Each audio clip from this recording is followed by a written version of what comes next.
അവനെയും പോലീസുകാരനെയും കൂടെ വിടാൻ അവിടുത്തെ വണ്ടിയിൽ എന്നാണ് അവരവിടെ പറഞ്ഞത്. ഒരു അരമണിക്കൂറായപ്പോഴാണ് ഇവിടെയുള്ള നാട്ടുകാരാണ് വന്ന് പറഞ്ഞത് എൻ്റെ മോൻ പോയെന്ന്. എന്തിനാണ് അവന്മാരെന്നെ തൂക്കി കൊന്നതാണ് എൻ്റെ കൊച്ചിന്, എന്തിനൊക്കെയാണ്.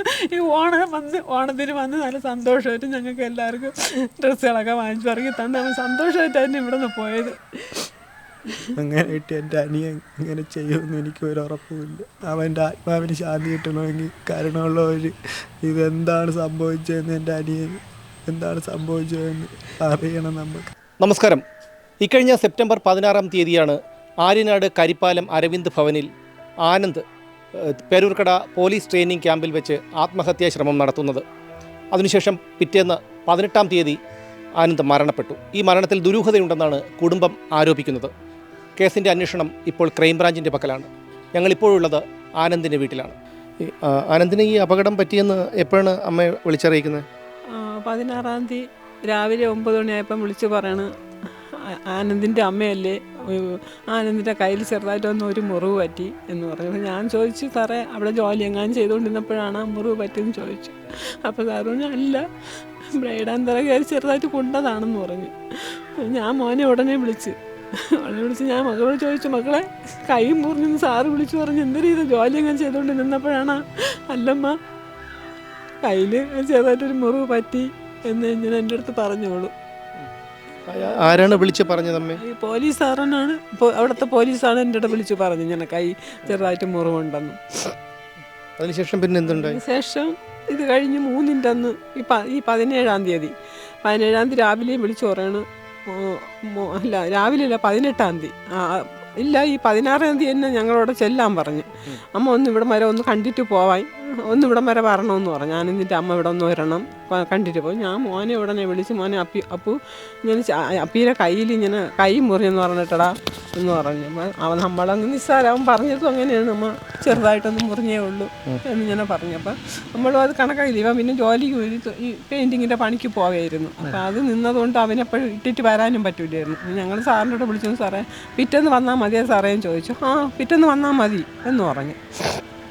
ഞങ്ങൾ പിറ്റേന്ന് 17 തീയതി അവിടെ കാണാൻ പോകണം, ഞാനും മോനും കൂടെ കാണാൻ പോയപ്പോഴും ആനന്ദ് അവിടെ ഉണ്ടായിരുന്നു, ക്യാമ്പിലുണ്ടായിരുന്നു. സാറുമാർ ഞങ്ങളെ പ്രത്യേകം ഒരു റൂമിൽ കൊണ്ടുവന്ന് വിളിച്ചിരുത്തിയിട്ട് കുറേ ഉപദേശങ്ങൾ തന്നു. എന്തായിരുന്നു പറഞ്ഞതെന്ന് വെച്ചാൽ അവന് ചെറിയൊരു മുറിവ് പറ്റി, അത് എന്തിനാണ് ഏതൊന്നും അറിഞ്ഞുകൂടാ. അവനിങ്ങനെ ഒരു ട്രായിട്ട് കൊടുത്തിട്ടുണ്ട്, ഞങ്ങളൊരു ക്യാപ്റ്റനായിട്ട് ഞങ്ങളൊരു സ്ഥാനം അവന് കൊടുത്തിട്ടുണ്ട്. അതിലൊക്കെ ഇങ്ങനെ പിറക്കോട്ടാണ് എന്നൊക്കെ പറഞ്ഞു, പിറകിലോട്ട്. അപ്പോഴും നമ്മൾ മക്കളോട് പറഞ്ഞ്, ഞാൻ അച്ഛൻ്റെ കൂടെ പറഞ്ഞു. അപ്പോൾ അച്ഛനെ അത് കഴിഞ്ഞ് സാറ് കാര്യങ്ങളൊക്കെ കഴിഞ്ഞ് ചോദിച്ചിട്ട് പറഞ്ഞ് മോനെ വിളിപ്പിച്ച് വരാമെന്ന് പറഞ്ഞു. അവരെ കൊണ്ടുവന്ന് എൻ്റെ മുമ്പിൽ ഇരുത്തി. ഇപ്പം ഞാൻ കേട്ട്, മക്കളെ എന്ത് മക്കളെ വല്ല വിഷമമെല്ലാം തോന്നണ മക്കളെ ചോദിച്ചപ്പം പറഞ്ഞു, ഇല്ലമ്മ എന്ന് പറഞ്ഞ്. എന്നിട്ട് ഞാൻ കൈ പിടിച്ചൊക്കെ നോക്കിയപ്പോൾ ചെറുതായിട്ടുണ്ട് ഫുൾ കൈ ഷർട്ടായിരുന്നു, ഫുൾ കൈ ഷർട്ട് ഇട്ടിരിക്കുകയായിരുന്നു. അപ്പോൾ ചെറുതായിട്ടില്ല, അവർ നമ്മൾ ഗസ്റ്റുകൾ നമ്മളെ കുടുംബക്കാർ ചെല്ലുമ്പം അവർ യൂണിഫോം ഇട്ട് വെള്ള ഷർട്ടും കട്ട പാൻറ്റും ഷൂ ആണ് ഇട്ട് നമ്മളെ കാണിക്കാൻ കൊണ്ടാക്കാം പറ്റുന്നത്. അങ്ങനെ വെള്ള ഷർട്ട് ഇട്ടിരുന്നതുകൊണ്ട് ഞാൻ മക്കളെ പിടിച്ച് ഇങ്ങനെ നോക്കിയപ്പോൾ അവ ഇങ്ങനെ തെന്നി മാറ്റി. നമ്മൾ ഒന്നും അറിഞ്ഞില്ല, വലിയ മുറിവിൻ്റെ കാര്യം ഒന്നും അറിഞ്ഞില്ല, ചെറിയ മുറിവാണ് അറിഞ്ഞത്. എന്നിട്ട് അത് കഴിഞ്ഞ് പോലീസുകാർ ഇങ്ങനെ മൊത്തം ചുറ്റും ഇങ്ങനെ നിൽക്കുകയായിരുന്നു അവൻ്റെ അടുത്ത്. അവന് പിറകോട്ട് ഇങ്ങനെ നോക്കി 4 സൈഡും നോക്കിയിട്ട് നമ്മുടെ അടുത്ത് എന്താണ് ഏതാണെന്ന് പറയാമന് പറ്റാത്ത ഒരവസ്ഥയായിരുന്നു അന്ന് ഞങ്ങളുടെ മുമ്പേ കൊണ്ടൊന്ന് ഇരുത്തിയപ്പോഴും. അപ്പോൾ ഞാൻ ചോദിച്ചു, മക്കളെ അവരൊക്കെ ഒരു സ്ഥാനം തന്നെങ്കിൽ മക്കൾ ധൈര്യത്തോടെ നിൽക്കണം എന്ന് പറഞ്ഞ്, അമ്മ ഞാൻ പിടിച്ച് നിന്നോളാം അമ്മ എന്നിങ്ങനെ പറഞ്ഞ്. എൻ്റെ മക്കൾ പിന്നെ പിറ്റേന്ന് ഞങ്ങൾ കണ്ടിട്ട് മോളിൽ പോയി സാറൊക്കെ കാണിച്ച്, സാറിനെയൊക്കെ കണ്ട് എല്ലാവരെയും കണ്ടിട്ട് ഞങ്ങൾ തിരിച്ച് വീട്ടിൽ പോന്നു. പിറ്റേന്ന് രാവിലെയാണ് അവിടെ നിന്നൊരു സാറ് വിളിച്ച് പറഞ്ഞു, ആനന്ദിൻ്റെ അമ്മയല്ലേ, അവൻ്റെ കൈ ഇത് സീരിയസ് ആണ്, ഞങ്ങൾ ഉടനെ അവനെ അങ്ങോട്ട് നിങ്ങളിങ്ങോട്ട് വരുമോ, അവനെ കൊണ്ടുപോകാൻ വേണ്ടി വരുമോ എന്നിട്ട് ഞാൻ പറഞ്ഞു, ഞങ്ങൾ ഇന്നലെ വന്ന് കണ്ടേല്ലേ ഉള്ളൂ, അത്ര വലിയ സീരിയസ് എന്നെ ചോദിച്ച്. അപ്പോൾ സാറാബി പറഞ്ഞ്, നിങ്ങളെത്തി വന്നു, ഇങ്ങോട്ട് വന്നൊന്ന് കാണുമോ എന്ന് ചോദിച്ചു, വിളിച്ചോണ്ട് വരുമോ എന്ന് ചോദിച്ചു. ഞാൻ പറഞ്ഞു, മോൻ പണിക്ക് പോയിരിക്കുന്നു, ഞാൻ മാത്രമേ ഉള്ളൂ, ഇവിടെ നിന്ന് വണ്ടിയൊക്കെ ബസ്സിലൊക്കെ അങ്ങ് എത്തുമ്പോൾ ഒരുപാട് താമസിക്കില്ലേ സാറേ എൻ്റെ കൊച്ചിനെ കൊണ്ടുവരാൻ. അപ്പോഴൊന്നും ഇല്ല, ഞങ്ങളൊരു എങ്കിൽ ഞാൻ ഇവിടെ നിന്നൊരു ജീപ്പിൽ കയറ്റി അങ്ങ് വിടട്ടാന്ന് ചോദിച്ചു. നിങ്ങളെ വീട് റോഡ് സൈഡിൽ തന്നെയെന്നൊക്കെ ചോദിച്ചു. ഞാൻ പറയും റോഡ് സൈഡിലാണ് എൻ്റെ വീട്, പറഞ്ഞു വിടാൻ പറഞ്ഞു. അപ്പോൾ അവരവിടെ നിന്ന് ഒരു പോലീസുകാരനെയും കൂടെ വിടാം, അവനെയും പോലീസുകാരനെയും കൂടെ വിടാൻ അവിടുത്തെ വണ്ടിയിൽ എന്നാണ് അവരവിടെ പറഞ്ഞത്. ഒരു അരമണിക്കൂറായപ്പോഴാണ് ഇവിടെയുള്ള നാട്ടുകാരാണ് വന്ന് പറഞ്ഞത് എൻ്റെ മോൻ പോയെന്ന്. അപ്പോഴാണ് ഞങ്ങൾ അറിയണത് ഈ കള്ളന്മാർ എന്തൊരു ചെയ്തെന്ന് അറിഞ്ഞുകൂടാ എൻ്റെ കൊച്ചിനെ. ആനന്ദ് സ്വയം അത് ചെയ്യുന്ന വിശ്വസിക്കുന്നുണ്ടോ? ഇല്ല, എന്താ വെച്ചാൽ ഞങ്ങളിപ്പോൾ തലേദിവസം പോയി കണ്ട് സംസാരിച്ചിട്ടൊക്കെ വന്നതാണ്. അമ്മക്ക് രാവിലെ എന്നെ ചെന്ന് ആ സമയത്ത് എന്നെ വിളിച്ചമ്മ ചോറൊക്കെ വെച്ച എന്തെങ്കിലും ജോലിയൊക്കെ ഒതുങ്ങി അമ്മ കടയിൽ പോണ അമ്മ, ചേട്ടൻ പണിക്ക് പോയ അമ്മ എന്നൊക്കെ ചോദിച്ചു. എന്നെ അന്നും ചോദിച്ചു. അന്നും പോയിരിക്കണേന് അന്നും ചോദിച്ചു. എന്തരാണ് അവന്മാരിൻ്റെ തൂക്കി കൊന്നതാണ് എൻ്റെ കൊച്ചിന്, എന്തിനൊക്കെയാണ്. ഈ ഓണത്തിന് വന്ന് നല്ല സന്തോഷമായിട്ട് ഞങ്ങൾക്ക് എല്ലാവർക്കും ഡ്രസ്സുകളൊക്കെ വാങ്ങിച്ചു ഇറങ്ങി തന്നെ അവൻ സന്തോഷമായിട്ടായിരുന്നു ഇവിടെ നിന്ന് പോയത്. അവിടെ ചെന്നപ്പോൾ അരമണിക്കൂർ ലാറ്റായൊന്നും വേണ്ട, കഷ്ടപ്പെടുത്തിയെന്ന് എൻ്റെ എൻ്റെ മക്കളെടുത്തൊക്കെ അവൻ പറഞ്ഞൊന്നും ഞാൻ അറിഞ്ഞില്ല. ഇതിനു മുമ്പ് എപ്പോഴെങ്കിലും ആനന്ദ് ഇങ്ങനെ പറഞ്ഞിട്ടുണ്ടോ, ബുദ്ധിമുട്ടുണ്ടായി? എൻ്റെ മക്കളെടുത്തൊക്കെ പറഞ്ഞു, ചേട്ടൻ ഇവൻ മോൻ്റെ അടുത്തും പറഞ്ഞു, ഇടയ്ക്കിടയ്ക്ക് പറയും ഇത്തിരി പാടാണ്, ഒരു സാറ് ഭയങ്കരമായിട്ട് ഇതാണെന്ന് പറഞ്ഞ് വഴക്കൊക്കെ പറയും. നമുക്ക് ഇതിനൊക്കെ ചെന്ന് പറയും. അപ്പം ഞാനും പറയും, മക്കളെ നമുക്ക് ഒരു ജോലിയാണ് മക്കളെ, അത് ഇത്തിരിയൊക്കെ കഷ്ടപ്പാടാണ്. അമ്മ എൻ്റെ തുണി തയ്ക്കണ പാടല്ലേ മക്കളെ, അമ്മ രാത്രിയൊക്കെ ഇരുന്ന് തുണി തയ്ക്കണ മക്കൾ കണ്ടിട്ടില്ല എന്നൊക്കെ ചോദിച്ച് പറഞ്ഞ് സമാധാനപ്പെടുത്തിയിട്ടാണ് വന്നത്. ഇങ്ങനെ ചെയ്യുമെന്ന് ഒരു ഇതുമില്ല. ഞങ്ങൾ അത്രയ്ക്ക് സ്നേഹമായിരുന്നു, ഞങ്ങളെ കളഞ്ഞിട്ട് ഇപ്പം ഞാൻ ചെയ്യുമെന്ന് കറിഞ്ഞൂടാ. ഇനി ഇടയ്ക്കിടയ്ക്ക് വരുമ്പോൾ ഇതേപോലെ കഷ്ടപ്പാടൊന്നും അമ്മേനെ ബുദ്ധിമുട്ടിക്കാതിരിക്കാൻ വേണ്ടി അമ്മേൻ്റെ അടുത്ത് പറയൂല, അമ്മയ്ക്ക് വിഷമമാവും. അതുകൊണ്ട് ചേട്ടൻ എന്ന നിലയിൽ എൻ്റെ അടുത്ത് പറയും. അപ്പം ഞാൻ പറയടാ, നീ കുഴപ്പമില്ല, നീ കഷ്ടപ്പെട്ട് എഴുതിയെടുത്ത് കിട്ടിയതല്ലേ, ഇവിടെ ഇരുന്ന് വീട്ടിൽ ഇരുന്ന് പഠിച്ച് നീ വേറെ ഇടത്തും പോവാതിരുന്ന് പഠിച്ചതല്ലേ, അങ്ങനെ നീ എന്ത് ബുദ്ധിമുട്ടായാലും നീ പിടിച്ച് നെല്ല് എന്ന് ഞാൻ പറയും. പിന്നെ അമ്മേലെ വിഷമം, നീ എന്തെങ്കിലും വന്നാലും അമ്മേനെ ഓർത്താൽ നീ എന്തെന്നാലും കളഞ്ഞിട്ടൊന്നും വരല്ലേ, എത്ര കഷ്ടപ്പെട്ടാലും നിൽക്കണം എന്നൊക്കെ ഞാൻ അവൻ്റെ അടുത്ത്. പിന്നെ ഓണത്തിന് പോയിട്ട് വരുന്നപ്പോഴും അപ്പോൾ ഇടയ്ക്കിടയ്ക്ക് ഇവിടെ വരുമ്പോൾ സന്തോഷമാണെങ്കിൽ ഇടയ്ക്കിടയ്ക്ക് ശോകമാണ്. അപ്പോഴും ഇങ്ങനെ ചോദിക്കും, അപ്പോഴും ഇങ്ങനത്തെ ബുദ്ധിമുട്ടുകൾ പറയും. അപ്പം പിന്നെ ഇപ്പോൾ ഓണത്തിന് പോയതിനു ശേഷം നല്ല ഹാപ്പിയാണ്. അതിന് ശേഷം എന്താണ് നടന്നത്, അവൻ ആരാണ് ഇത്രമേൽ ടോർച്ചർ ചെയ്തതെന്നും അറിയാൻ പറ്റില്ല. നമുക്ക് ഇതിനൊരു കാരണം അറിയണം, അവൻ എന്തിനാണ് സംഭവിച്ചത്, അവൻ ഇത് ചെയ്യാനുള്ള കാരണം എന്താണ് എന്ന് നമുക്കറിയണം.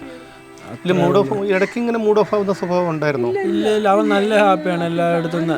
അല്ല അറിയാം, അവൻ അങ്ങനെ വേറെ ഒരു ദുശീലങ്ങളോ ഒന്നുമില്ല അവൻ. പിന്നെ അവനെ മാനസിക രോഗി എന്നൊക്കെയാണ് ഇവർ ചില വാർത്തയിലും ഇതിലൊക്കെ പറഞ്ഞത്. അങ്ങനെയുള്ളവരെ ഇത് എടുക്കുകയില്ല, എല്ലാം ചെയ്തിട്ടല്ലേ അവർ മുന്നോട്ട് എടുക്കണം. 3 മാസം വരെ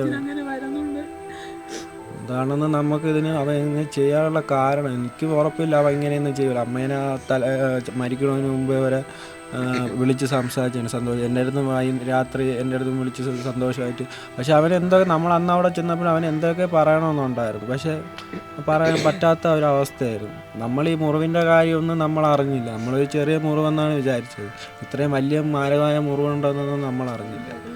അപ്പോൾ ഒരു സാറ് പറഞ്ഞ് സ്റ്റിച്ച് ഉണ്ടെന്ന് പറഞ്ഞു. ലാസ്റ്റ് ഒരു സാറിനെ കണ്ടപ്പോൾ സ്റ്റിച്ച് ഉണ്ടെന്ന് പറഞ്ഞു. അപ്പോഴാണ് പറഞ്ഞു, സാറേ സ്റ്റിച്ച് ഉണ്ടോ? എന്നിട്ട് നമ്മൾ അവനെ ആശ്വസിപ്പിച്ചിട്ട് ഇങ്ങ് പോയി. പിന്നെയാണ് രാവിലെയാണ് അറിഞ്ഞത്. ഞാൻ ജോലിക്ക് നിന്നപ്പോൾ ചേട്ടന്മാരാണ് എന്നെ വിളിച്ചുകൊണ്ട് പോയത്. ഞാൻ നേരെ ഡയറക്റ്റ് പേരൂർക്കട ആശുപത്രിയിലാണ് പോയത്. അവൻ എങ്ങനെ മരിച്ചോ എന്നൊന്നും എനിക്ക് അറിഞ്ഞില്ല. അവർ പറഞ്ഞു തൂങ്ങി നിന്നാണെന്നൊക്കെയാണ് പറയുന്നത്. എന്താണെന്ന് അറിഞ്ഞു. എന്താണ് കേസിൻ്റെ അപ്പോൾ ഇപ്പം ക്രൈംബ്രാഞ്ച് അന്വേഷിക്കണമെന്നാണ് പറഞ്ഞത്. നമ്മളെ മൊഴിയെടുക്കാൻ വരും. ബാക്കിയുള്ളവരെല്ലാം മൊഴിയെടുത്ത് പരാതി കൊടുത്തിട്ടുണ്ട്. കൂട്ടത്തിൽ പിന്നെ ട്രെയിനിങ്ങിന് ഉണ്ടായിരുന്ന കുട്ടികളും എല്ലാം പറഞ്ഞു? ഇല്ല, ഒന്നും പറഞ്ഞിട്ടില്ല. അവരാരും നമ്മൾ കണ്ടില്ല. 16 ഇന്നലെ കഴിഞ്ഞ എൻ്റെ കൊച്ചിനങ്ങനെ ഒരു മൂഡ് ഔട്ടും ഇല്ലെന്ന് വെച്ചാൽ എല്ലാവരും സ്നേഹിക്കാനും പിന്നെ ഓവറായിട്ടൊന്നും വലിയ അല്ലാത്ത ആൾക്കാരുടെ കൂടെ ഒന്നും പോകില്ല. അവന് കാര്യം നല്ല നമ്മളെല്ലാവരും ചുറ്റുവട്ടത്തുള്ളവരെയൊക്കെ സ്നേഹിക്കാൻ മാത്രം അറിയാമെന്നുള്ളൊരു കൊച്ച്. പിന്നെ വെളിപ്പുറത്തോ ഒക്കെ അങ്ങനെ അമിതമായിട്ട് അങ്ങ് ലാത്തിക്കാണ്ട് നടക്കണ കൊച്ചല്ല. അല്ലാതെ അവൻ അങ്ങനെ ഒന്നും ചെയ്യുമെന്ന് ഒരു പ്രതീക്ഷയില്ല. അവൻ അത്രയ്ക്കും ഇവിടെ വീട്ടിൽ ഇരുന്ന് കഷ്ടപ്പെട്ട് ജോലി വാങ്ങിച്ചതാണ്. അവൻ ഇങ്ങനെ ചെയ്യൂല. അത്രയ്ക്കും അവൻ കഷ്ടപ്പെട്ട് ഇതിന് വേണ്ടി ഈ ജോലി വാങ്ങിക്കും. അമ്മയുടെ ആഗ്രഹം സാധിച്ചു കൊടുക്കാനാണ്. അമ്മ എന്തിനു വേണമെന്ന് ചോദിച്ചപ്പോൾ അമ്മ പറഞ്ഞു പോലീസ് മതിയടാന്ന് പറഞ്ഞു. അങ്ങനെ അതവൻ അമ്മയ്ക്ക് ഇതാണ്. പക്ഷെ അതൊരു പൂർത്തിയാക്കി കൊടുക്കാൻ പറ്റിയില്ല. അത്രയ്ക്ക് ഇതിനു വേണ്ടി കഷ്ടപ്പെട്ടു. അങ്ങനെയിട്ട് എൻ്റെ അനിയൻ ഇങ്ങനെ ചെയ്യുമെന്ന് എനിക്ക് ഒരു ഉറപ്പുമില്ല. അമ്മേലെ ആഗ്രഹം സാധിച്ചു കൊടുക്കാതെ പോയി. അവൻ്റെ ആത്മാവിന് ശാന്തി കിട്ടണമെങ്കിൽ കാരണമുള്ള ഒരു ഇതെന്താണ് സംഭവിച്ചതെന്ന് എൻ്റെ അനിയൻ എന്താണ് സംഭവിച്ചതെന്ന് അറിയണം നമുക്ക്. സ്വയമാണ് അവൻ ചെയ്തെങ്കിലും അവൻ അതെന്തിനാണ് കാരണം അതൊക്കെ ഒന്ന് അറിയണം നമുക്ക്. നമ്മളെ വീട് കൊണ്ടോ അവനൊരു ബുദ്ധിമുട്ടും ഒരു ലൈന് പോലും ഇല്ല. അങ്ങനെയില്ല അവന് ബുദ്ധിമുട്ടേക്ക്. അങ്ങനെ ഒരു കൊച്ചെങ്കിലും ഉണ്ടായിരുന്നു. എൻ്റെ കൊച്ചു അതിലെങ്കിലും പിടിച്ചു നിന്ന് അവൻ ജോലി വാങ്ങിച്ചിരുന്നു. അതും ഇല്ല. 24 വയസ്സായി. ഞാൻ പഠിച്ചമ്മ, ഞാൻ ഇവിടെ ഇരുന്ന് അമ്മയ്ക്ക് പൈസയൊന്നും കാണില്ലല്ലോ. എനിക്ക് മാസം തോറും ഫീസ് തരാനും PSCക്ക് പഠിക്കാൻ പോകണമെങ്കിൽ വണ്ടി പെട്രോള കാണിക്കാനും അമ്മേരെ പൈസ ആണില്ലല്ലോ. ഞാൻ ഇവിടെ ഇരുന്ന് പഠിക്കാനും വേണ്ടി ആഴ്ചോറും തൊഴിൽ വീതിയൊക്കെ ഞാൻ വാങ്ങിച്ചോറി കൊടുക്കും. അങ്ങനെയൊക്കെ ഇരുന്ന് പഠിച്ച് നേടിയതാണ്. വീട്ടിൽ ഇരുന്ന് പഠിച്ച് അവന് സ്വന്തമായിട്ടൊരു ജോലി വേണം, എൻ്റെ അമ്മയെ രക്ഷിക്കണം എന്നൊക്കെ പറഞ്ഞ് എൻ്റെ കൊച്ചു ആഗ്രഹമായിട്ട് സാധിക്കാമെന്ന് വിചാരിച്ചുള്ള ജോലിയാണ് അവൻ പോയത്. സന്തോഷത്തോടെ തന്നെ അവൻ ഇത് പോയത്, ഈ ജോലി. ആനന്ദിൻ്റെ നമ്മുടെ ഓണത്തിന് വന്നപ്പം വലിയ സന്തോഷമായിട്ടൊക്കെ നമ്മളെ കാര്യങ്ങളെല്ലാം നോക്കിക്കൊണ്ടൊക്കെ പെരുമാറി. നല്ല സ്നേഹമായിരുന്നു. എൻ്റെ വിഷമമുള്ളതൊന്നും നമ്മളടുത്ത് പറഞ്ഞിട്ടില്ല. അവന് സ്നേഹിക്കാനേ അറിയാവുള്ളൂ. എങ്ങനെ സംഭവിച്ചെന്ന് എൻ്റെ കൂടെ പോലും ഒന്നും പറഞ്ഞിട്ടില്ല. അമ്മ വിഷമിക്കുമെന്നും പറയുമ്പോൾ ഒന്നും വേണ്ടിയില്ല. ഞാൻ ഒരുപാട് ചോദിച്ചു, എന്നിട്ട് അവൻ ഒന്നും പറഞ്ഞില്ല. കുഴപ്പമൊന്നുമില്ല, കുഴപ്പമില്ല. വിളിക്കുമ്പോൾ എല്ലാം പറയും. യാതൊരു സീരിയൽ കാണും, എന്തൊരു തിന്ന്, നേരത്തെ വല്ലതും കഴിക്കണം, കഴിച്ച് കിടന്ന് ഉറങ്ങണം എന്നൊക്കെ തന്നെ നമ്മളടുത്ത് പറയണത്. വിളിക്കുമ്പോൾ എത്രയും ഫോൺ എൻ്റെ കൈ കൊടുക്കാൻ പറയും. ഞാൻ ഒരുപാട് നേരം സംസാരിക്കും. അത്ര തന്നെ, അല്ലാതെ വേറെ ഒന്നും പറയാനില്ല. എൻ്റെ മക്കളെ പറ്റി സ്നേഹിക്കാനേ അറിയാവുള്ളൂ. എൻ്റെ മക്കൾ നമ്മളെല്ലാം വിട്ടുപോയി. എൻ്റെ മക്കൾ 14-ാമത്തെ വയസ്സിൽ ആനന്ദിൻ്റെ അച്ഛൻ മരിച്ചതിനു ശേഷം അമ്മയുടെ സംരക്ഷണയിലായിരുന്നു ആനന്ദ്. അമ്മയുടെ ബുദ്ധിമുട്ടുകളെല്ലാം അറിഞ്ഞ് വീട്ടിലിരുന്ന് പഠിച്ചാണ് അവൻ PSC റാങ്ക് ലിസ്റ്റിൽ ഇടം പിടിച്ചത്. ആനന്ദ് ഒരു പോലീസുകാരനാകണമെന്നത് അമ്മയുടെ ആഗ്രഹമായിരുന്നു. ആ ആഗ്രഹമാണ് അകാലത്തിൽ പൊലിഞ്ഞു പോയത്. ഇതിൻ്റെ പിന്നിലെ വാസ്തവം പുറത്തു വരുമെന്ന പ്രതീക്ഷയോടെ ക്യാമറാമാൻ ജെയിൻ സ്റ്റീവൻസിനൊപ്പം സുമേഷ് മാർക്കോപോളോ, DNA ന്യൂസ്.